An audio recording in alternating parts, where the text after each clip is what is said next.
1993, I was a gay black woman. And that identity fit me so well that I continue to choose to be a gay black woman today.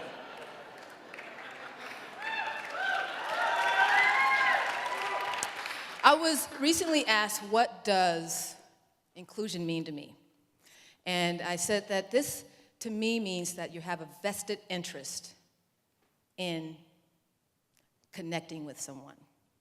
Now, my best story about this, personally, was when I was introduced to Microsoft for the first time.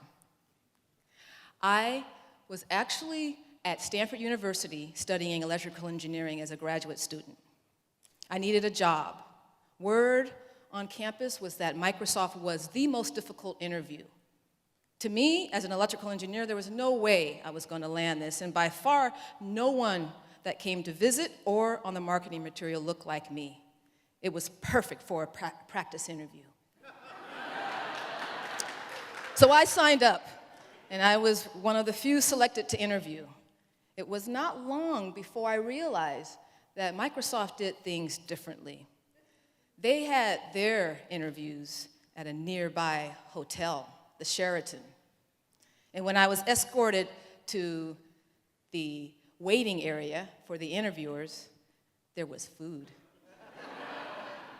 As a starving student, I was very excited to indulge.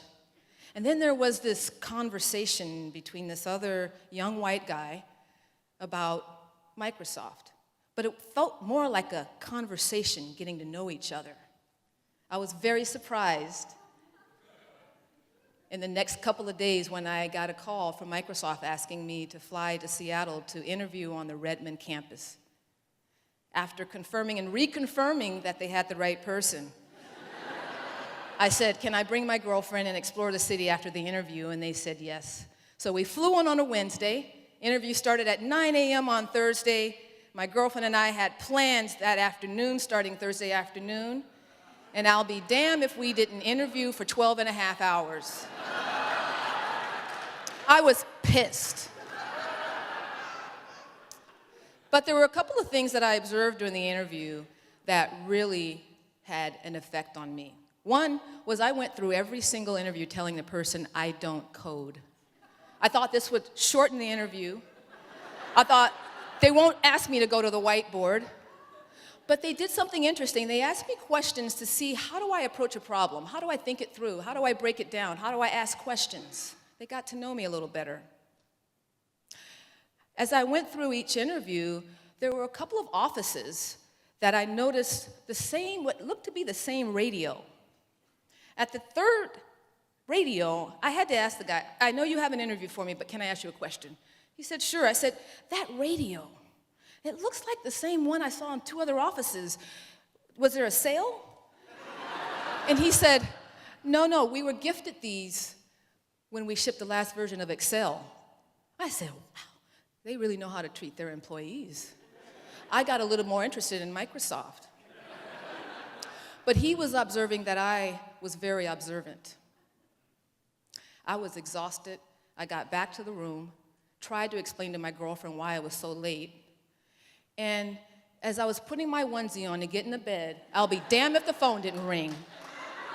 It was Microsoft. Yes. Well, can you come back tomorrow and meet some more people? Absolutely. What time and when should I be there? I showed up, and that was great. I did meet some important people, leaders of the groups that were interested in me, but they introduced me to Trish Malines. At the time, she was a gay black woman. She still is today. And they introduced me to the racquetball coordinator. I never said I played racquetball during my interview, but they read it on my resume. You see, Microsoft at that time really made a connection with me. They got to know me better, and I can say today that I've been there for more than 22 years because of that foundation. My message to you tonight is to invest in connecting with others, especially those that don't look or act or think like you. You don't know what surprise waits, but it's so important for the sustainability of our humanity and our planet.